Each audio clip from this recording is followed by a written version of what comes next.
I am going to invite everybody who is up on the panel for parenting to come on up at this time. We've been talking about, as you can see on the slide behind me, life. So we started off in November. We had Isaac Archuleta who talked about relationships. So he came in and kind of shared about relationships. We did a workshop on relationships. Then we had Steve, a hospice chaplain, talk about death and dying, which a number of people said was very meaningful. And we know we have people in our community, some who aren't even here today because they have loved ones that are passing or just getting ready to pass. So it was a perfect time for us to kind of discuss that as a community. And then last week we had our guest, Amber Cantorna, who come and shared a little bit about family. So today we're going to talk about parenting.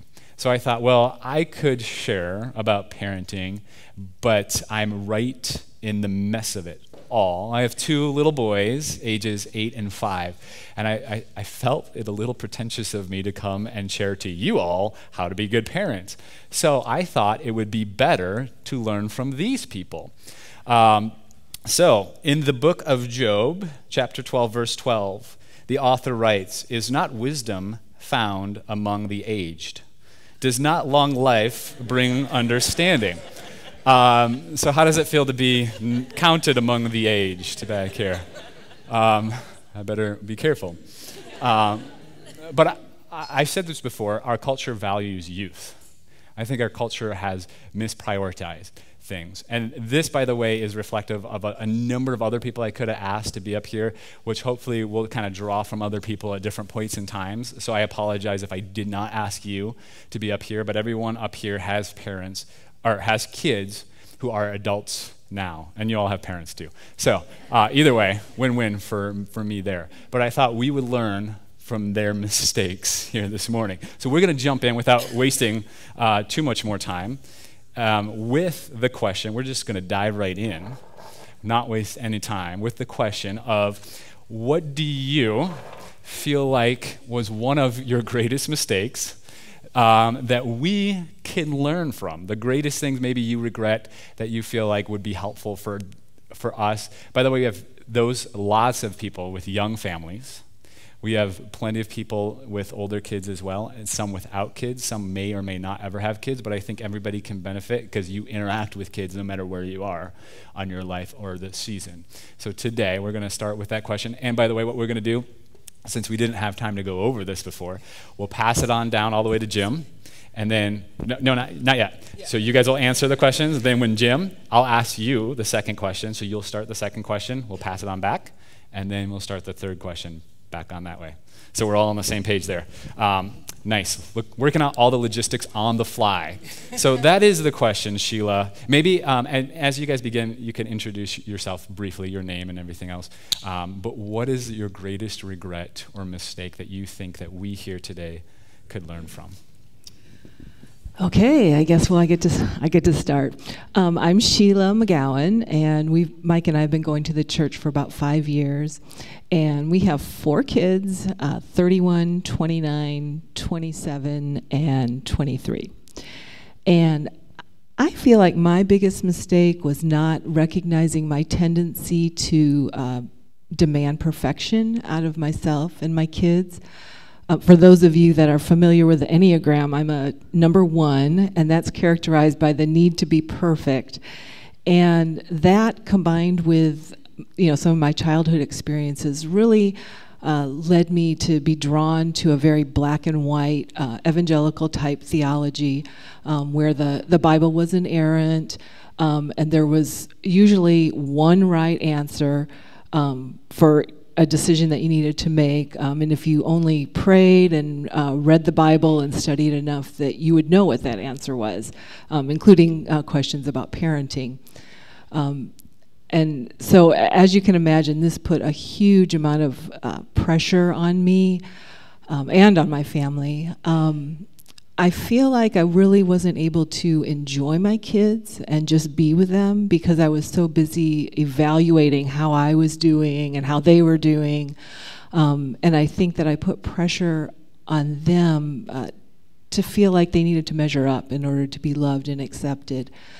So if I could do it over again, I would hope that I would look inward and recognize that tendency earlier on and realize that it was not realistic, and that parenting isn't a series of just life and death decisions where at every crossroads you could like mess up your kids forever, but it's a process. And even decisions that you might consider failures will lead you closer to a better solution.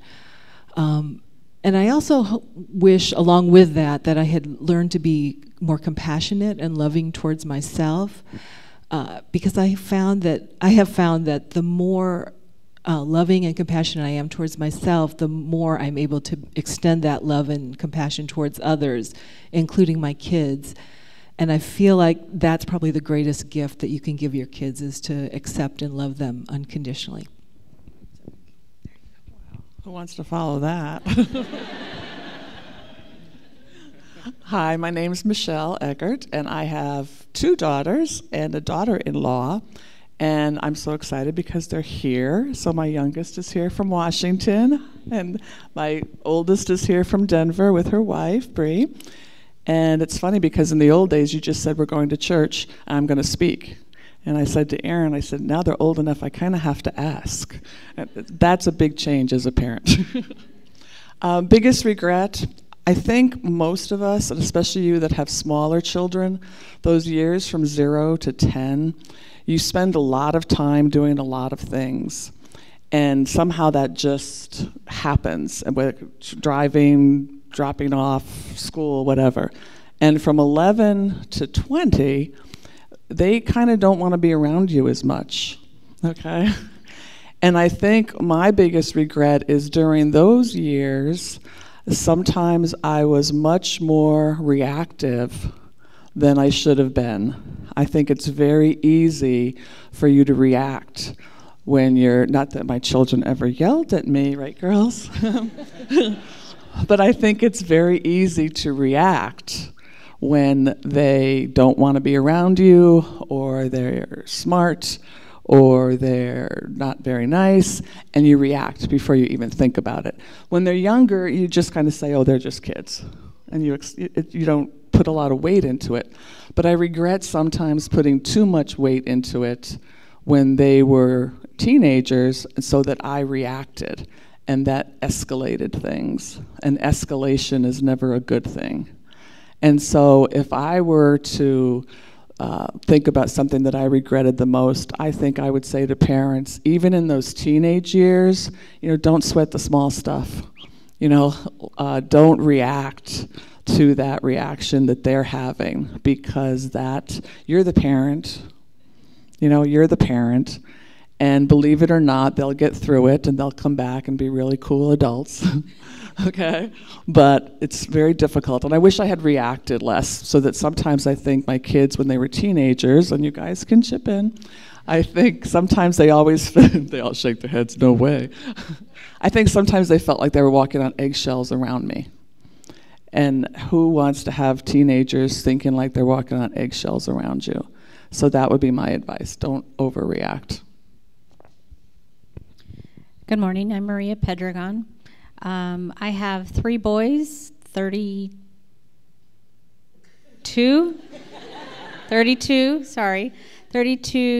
29, and 16.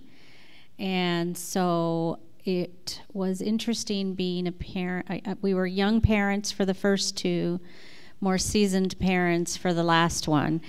And, I think what you're going to find is that we probably all share the same types of regrets, successes, I wish we had kind of stuff. But it might sound a little cliche, but listen to your kids. Listen to what they have to say at whatever age it is, even if you don't think that you have the time. Because we had a situation where our oldest child acted out and ran away multiple times, and that was just like heartbreaking, and you're worried, you're scared, you're mad at them, all that stuff.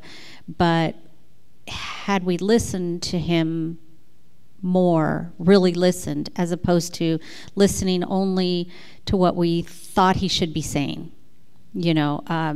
Listen to what they are telling you, even if you don't like what they're telling you, even if you don't like what they're saying or how they're reacting, because you're thinking to yourself, this is not how I raised you. This is not how I know that you can be. Sometimes they become independent thinkers and have thoughts of their own, so you really need to pay attention to what they're saying. And like these ladies have said, take time. Stop worrying about whether or not the homework is perfect.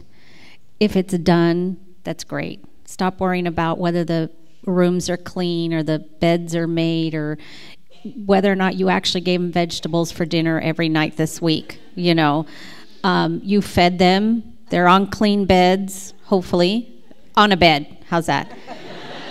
They go to school, so when you look back and you think, like Michelle says, I wish I hadn't reacted because they didn't clean up their room or because their homework project was only what you feel is mediocre because you know what their potential is. That's so not important later on. The fact that you helped them with that mediocre project is probably more important than the fact that they could have had better lava coming out of their volcano kind of thing. So listen to what they're saying. Listen to how they're saying it. So that would be my advice. Good morning. My name is Jim Selgo, and my wife Candy and I have 2 children. Our oldest daughter is going to be actually 37 this week, and our youngest will be 35 in about 6 weeks, our son Lance. So we have the two kids, and we also have 3 grandchildren that are 12, 10, and 2.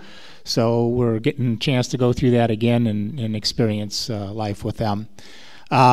First of all, and I'm sure I can speak on behalf of my colleagues up here, but a disclaimer that we're not up here because we're perfect parents, and I don't think anybody is or ever has been. I don't know that you can go read a book or go to a seminar and become a perfect parent. So there's so many things that are involved in so many situations. So it's really hard to pinpoint any one thing or to give anybody advice because everybody is different.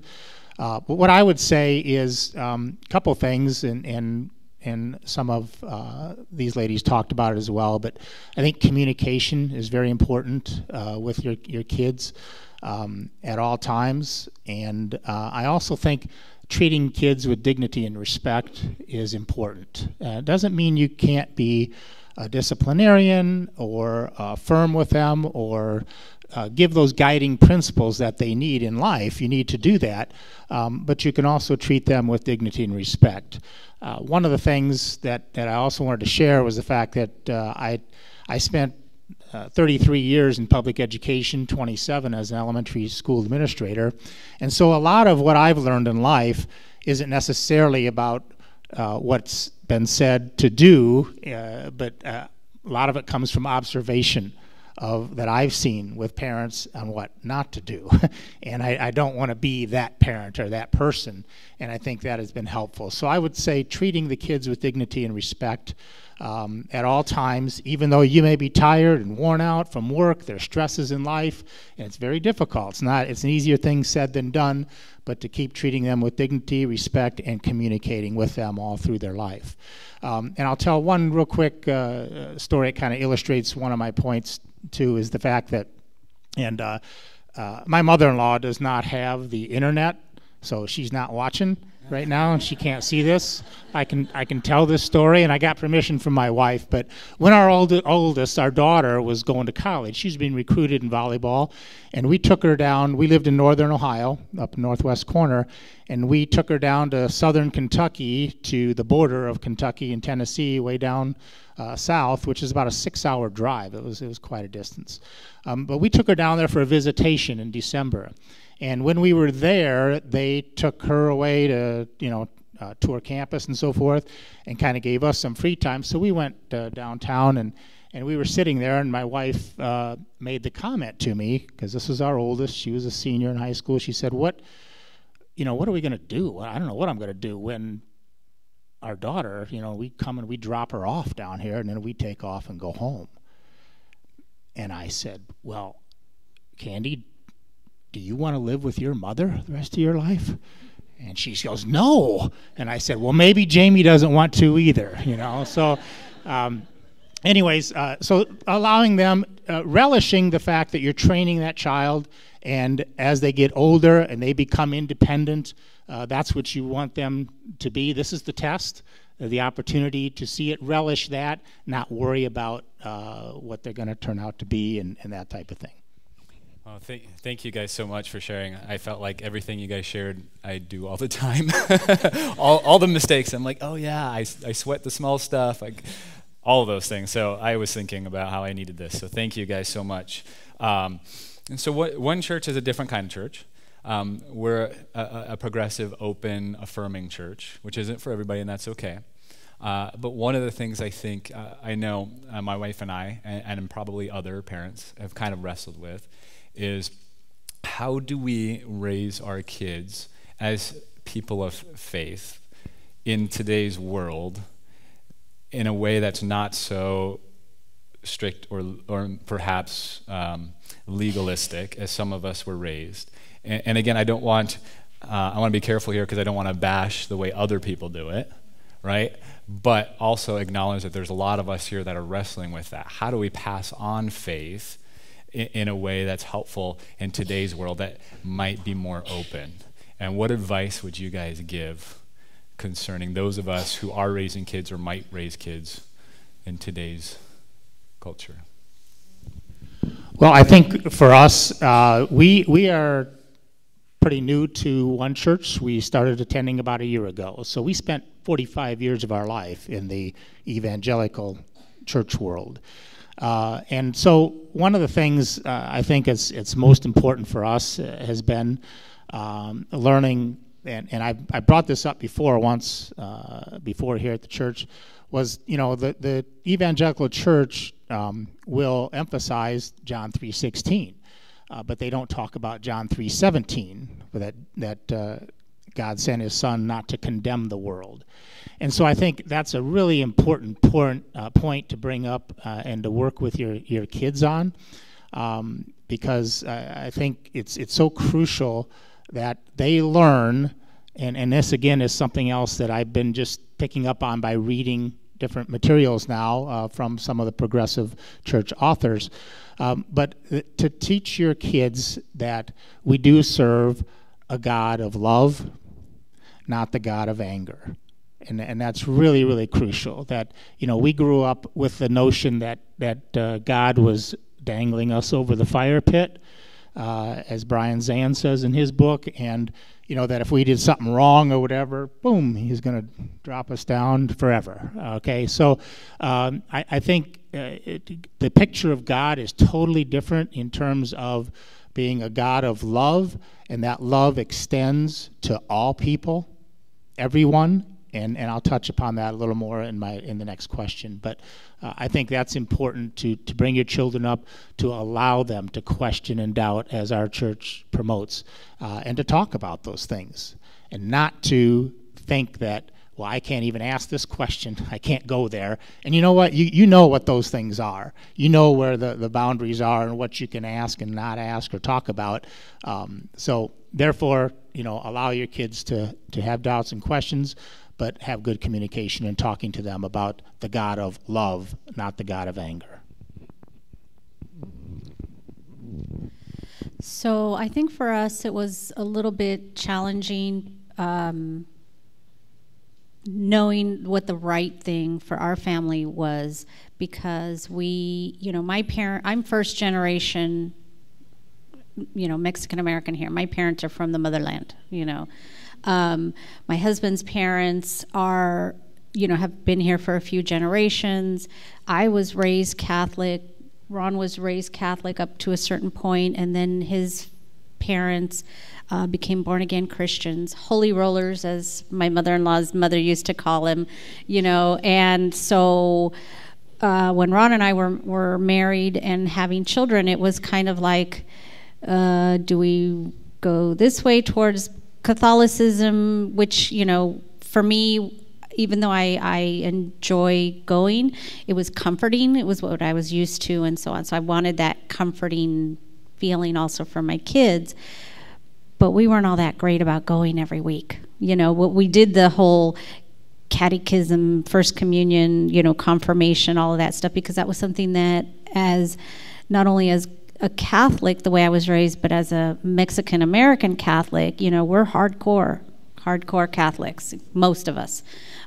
So that was what I did, because that was what I was supposed to do. But as our kids got older, and especially the two older ones, they weren't all that interested.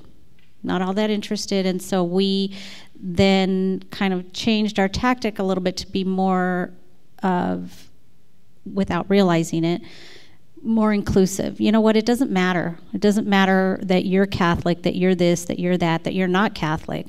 What matters is this is how God wants us to be.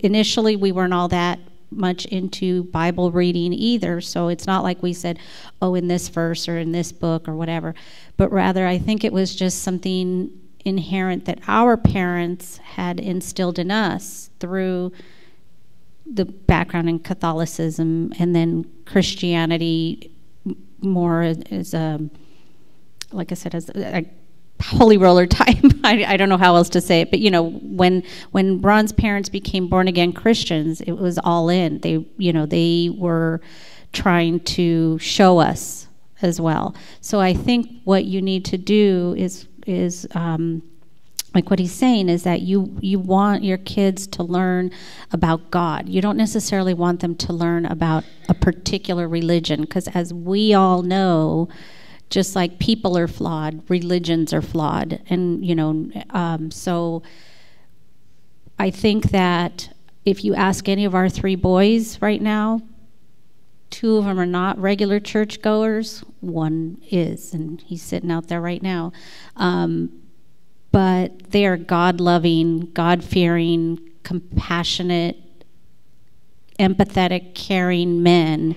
And I think because of what Ron and I were able to instill in them as far as, religion, not religion. But, that's what you want to share that. You want to share how you feel about God. What is it that makes you feel good about it? And sometimes what is it that makes you not feel so good, so that they know that it is okay to ask questions, that it is okay to not believe word for word what the Bible says sometimes, or to question it. Why? Why does it say this?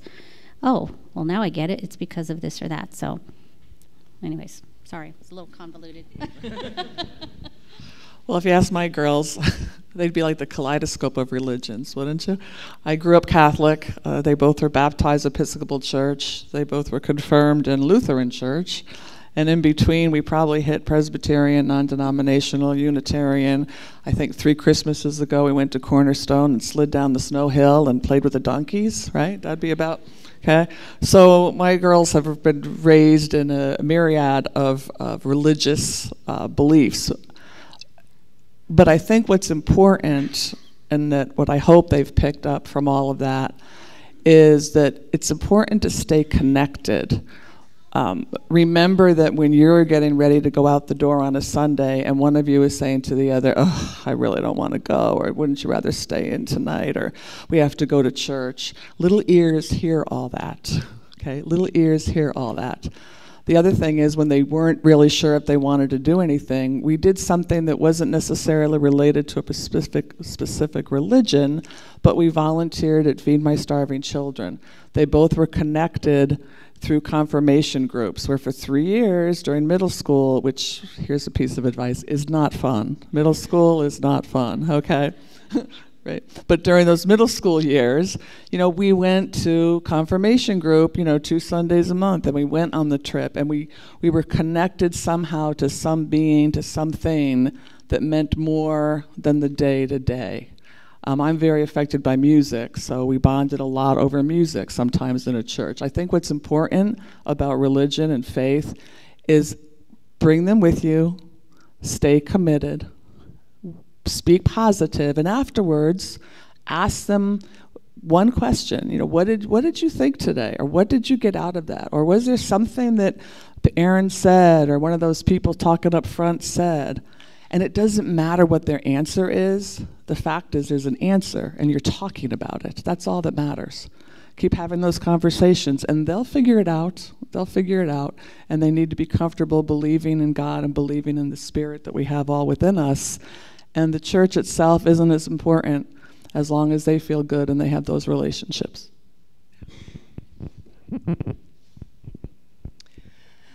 So I touched on this a little bit in the first question when I said I felt like giving our kids love and acceptance is probably the most important gift we can give them. And I think that's really the foundation, the most important foundation we can give our kids. But in terms of maybe some practical tips, one thing that I feel like the evangelical church does really well is that we found it very helpful just to give our kids a real consistency when it came to rules and routines in life. A lot of times we would have our rules based on, we would say, well, because of the golden rule, treat others as you want to be treated, we have this rule, no yelling or no hitting. And I think they responded very well to that. And we also had very regular routines in terms of bedtimes and meal times and activities. And our son with autism, that I'll speak about in a minute, he did particularly well with that. But I think all of our kids really benefited from just a very consistent pattern of life. In terms of theology, I've thought about this a lot because we have 5 grandkids, 5 and under, and so I'm thinking, how would I do things differently? And I think if I had to pick one thing, it would be to just zero in on Jesus's example in the gospel and following that, as opposed to, I think a little bit, me in particular, got caught up in maybe more of our church subculture, things like one of our daughters was in a purity club, like Amber mentioned last week. We didn't celebrate Halloween, things like that. And then finally, I think everybody else here has alluded to this already, but in the end, I feel like your kid's spiritual walk is their own journey and their own responsibility. And we have 4 kids, and 2 of them are really strong evangelical Christians. One is just over church, but she really tries to follow Jesus's example in life. And then the youngest would say he's an agnostic, but he's very concerned with what's moral and ethical. And I'm okay with that. I feel like God loves them all, and I'm glad that I'm at a spot where I don't feel like I have to conform them exactly to the way I believe. Thank you. So the last question, and we're supposed to be wrapping up right now, but I want to ask this last question because I think it's really, really good, and it's all individual now. And so Sheila, for you, your son has autism. So what advice or thoughts would you give walking through that to parents or even people dealing with kids with special needs or autism in particular? Yeah, so our youngest son, who's 23, has been diagnosed with autism and some other special needs. And he was different from our kids at a very young age. And initially, we kind of felt like, well, he was just a late bloomer. We just needed to give him time to, catch up to the other kids. And we homeschooled our kids. So at first, it was very easy just to kind of take things at a different pace. When he was 9, he entered school, and from that point on, things got more and more difficult to the point where by the time he was 12, he was really thinking about suicide. And that really scared us. And so at that point, we took him to the Melman Center and got him a diagnosis of autism and also anxiety and depression. And he went on medication and had counseling and some other therapies. And right now he's 23, going to school part-time at MCC and is continuing counseling.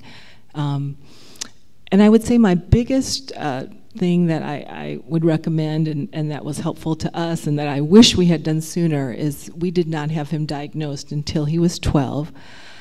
And that was in large part because of my beliefs and our church's beliefs, which really, again, just emphasize that prayer and studying the Bible is how you solved your parenting problems. And the doctors and the professionals that he was connected with were so helpful, and I think that's part of why we're at One Church today, is just the help that we have. I didn't trust non-Christian counsel, but it was very helpful for us. And then the other piece of advice I would share is that Daniel's first counselor said that I needed to be his strongest and best advocate, and that was really good advice, because at times he had teachers that either weren't sure how to help him or they just really didn't feel like doing their job, and so I had to kind of go in a lot and talk to them, and that was hard, because I'm not the kind of person that wants to challenge authority, but I needed to do that. And I've also, really researched different options, treatment options, and programs for him, and it's really exciting. And I would just like to encourage anyone that has a child with special needs. There's just a lot out there, and I feel like science is really progressing quickly, and I'm really excited that I'm at a point where I trust science now, and I'm really excited for what's on the horizon. Thank you. Michelle, both of your daughters are adopted. Cat's out of the bag on that one.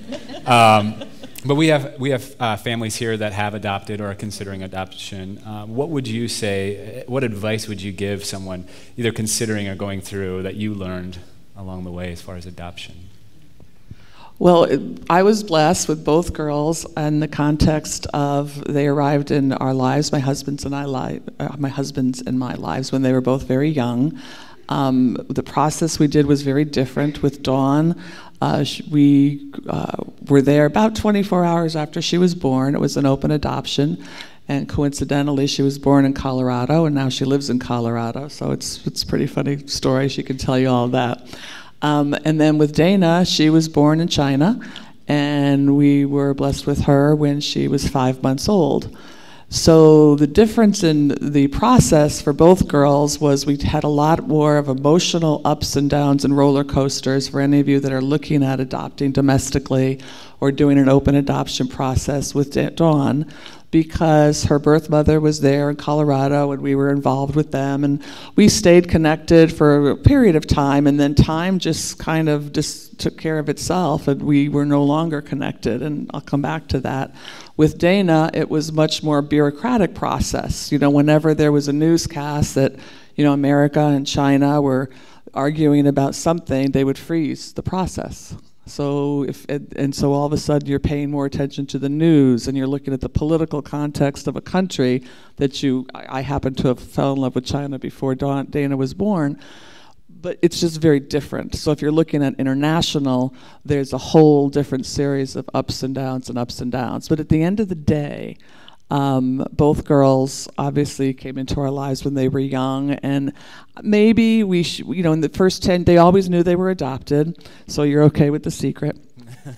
During the first 10 years of both of their lives, we participated in a lot of things. Like, with Dana, it was like, let's learn Mandarin, and families with children from China, and let's go out here, and you do all that stuff. And then with Dawn, it was much more, because, and I'll say this to you, it sticks out a little bit, that I'm blonde and Dana's not. Okay, people kind of could tell she was adopted. It wasn't a secret. With Dawn, it's much easier to keep that secret if it becomes a secret.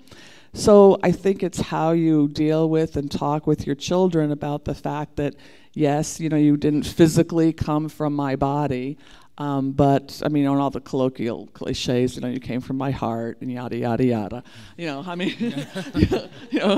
Everybody always says that, but the fact is, I wasn't real hung up on not going into labor for 24 to 36 hours.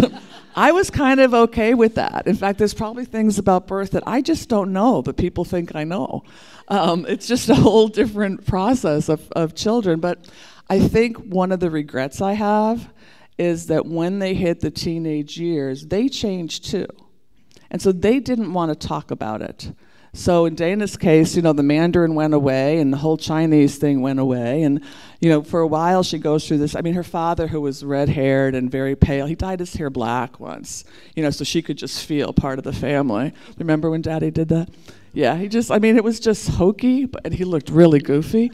But, but it was important because the four of us were very, very nuclear. The four of us were very nuclear. And sometimes when those teenagers happened and they pulled away from wanting to know anything about us, maybe I should have pushed harder on saying, well, let's stay with this adoption group, or let's stay with this families with children from China group, and maybe those things would have helped them. I'd have to really ask them. So when you all leave, I'll probably ask them some of these questions. But at the end of the day, they're my daughters. They happen to have come to me differently than people that go through labor. It just doesn't matter. I mean, they're my daughters. That's just all that matters. So that's it. Thank you. Maria, could you talk about blended family? I know you have your kids and Sure. They have different kids. And so could you speak to that? So when we think about a blended family, it's usually, a former spouse or a former partner, and then all of a sudden you bring your kids, I bring my kids, that kind of stuff. So that doesn't actually apply to us. We feel we're more of a blended family with our granddaughter and my grandson's mothers, because we've blended them into our family, into our unit, and they'll tell you, as would all of my son's friends, when you come over, whether you've been there 5 times, 5 dozen times, or 5 minutes, you're one of us. We will, joke with you, tease you, include you just as much as we would with our own boys and our own family. So I think it's important to really take the time to make that new person in your family. It doesn't matter whether they're a child or an adult child or a new parent or a new partner or a new whatever. Treat them the same as you would everybody else that's already part of this crazy family. If you're going to joke about what you're wearing, joke about what she's wearing. If you're going to, make them eat the weird stuff, make everybody eat the weird stuff, It's important. And we've constantly told our granddaughters' mothers, you are part of us. You're not with our son anymore, which one boy, 2 different baby mamas. And your issues with the boy are your issues with the boy. We don't have issues with you. We want you to be a part of this family. You might not like him so much for a long time. That's okay. We oftentimes don't like him either. But what we have with you is different. It's separate. It's completely clean and honest, and we want these people to feel like they always were with us. And we've constantly reminded them, you will always be with us going forward. It doesn't matter when Corabella's 27 and Dante's 52, and hopefully we're still around. You will be a part of our family still, So it's important, I think, that regardless of how the blend happened or how it's become, that after the first 30 seconds, nobody even thinks of it as a blend anymore, because you're just already together, and I would say that that's something that's really important.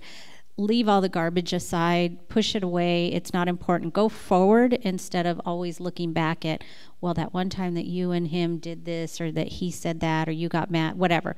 That's all done. You can't change that. You can't make it different. Leave it behind you and then just move forward with the blend, and hopefully by leading by example, then that person or persons or new half of the family, they don't feel that, and don't ever go back and look at that again, and just, like I said, move forward, mix it up really good, and hopefully it'll go good. I mean, there's been lots of times when both of these young ladies have come to us just as comfortably as they would have come to their own parents, you know, for help, for guidance, for whatever. And that's what we want. We want them to feel like there's no seams anywhere. So. Thank you. Jim, it's almost exactly a year and a half ago, you and Candy kind of shared a little bit about your journey with one of your sons coming out gay. And as a community that values safety and inclusivity, what advice would you give to parents on how to create that from your experience and the things you learned walking through that journey with your child? Well, for me, and just a quick background, I grew up as a high school and college athlete, so I was in the locker rooms and grew up with that, as well as with what the evangelical church that we spent 45 years in taught. And I guess the bottom line is it comes down to unconditional love. For me, it was a starting point for me when our son came out, because I wasn't at that point yet. And we accepted him and everything. It wasn't a bad scene or anything. But it was still a process, but it began that process of thinking through, asking questions, researching, and also I think what it finally came down to was that fact of unconditional love. And folks, dogs do unconditional love better than we do, and I think that in terms of working through the process as a parent when that happens. I was really saddened last week to hear Amber talk about her process and her parents, and the fact that her parent is even a very important person in Focus on the Family and a Christian organization, and they would all tell you that God provides and gives us unconditional love, and yet for some reason it's not okay for you to give out unconditional love. And so therefore that process has been good for me, because I started to see all the other problems I had, if you will, categorizing people, whether it was race, religion, or what have you, and therefore have come to a greater understanding. So the impact on me has been great in terms of my own life, because of the fact that now I am more accepting and loving and caring about other people, all people of all walks of life, because we are all the same. And so therefore, I think that's the most important impact that it had with me, and I think it's important that we consider that. Amazing. Will you join me in thanking these people for coming up here?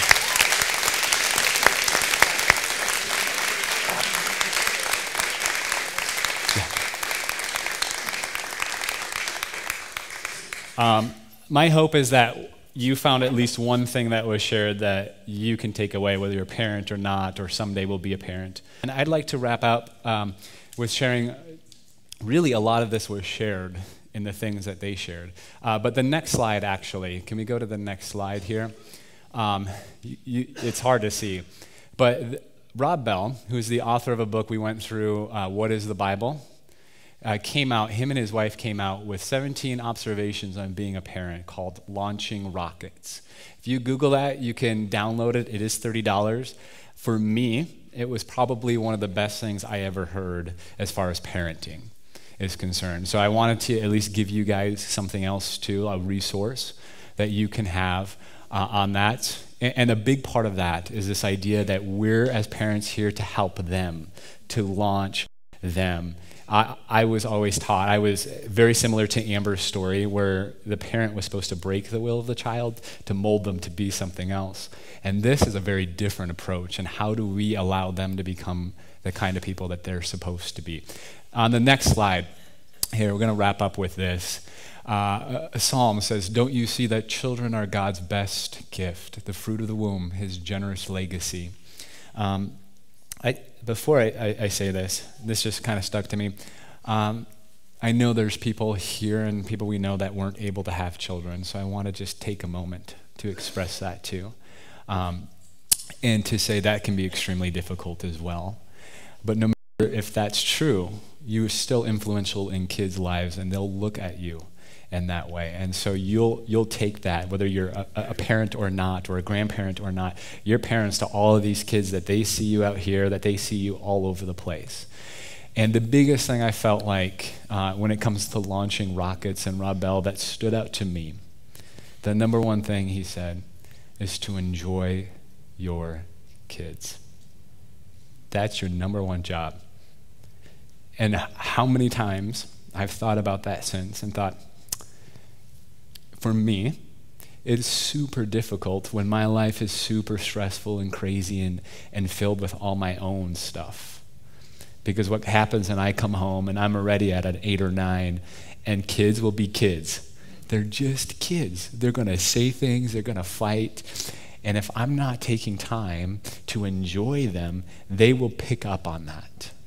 Kids are such a gift. So for me, this has meant going and looking at the rest of my life as well. My stress, my health, everything else, so that when I am home, I can better enjoy my kids. It is a constant struggle. I don't always enjoy my kids, but that has helped me so much to say they're a gift, and to enjoy them is my number one thing. And they'll pick up on that, and they'll remember that as they get older, whether my mom and my dad enjoyed me or whether it felt like it was a burden to raise me.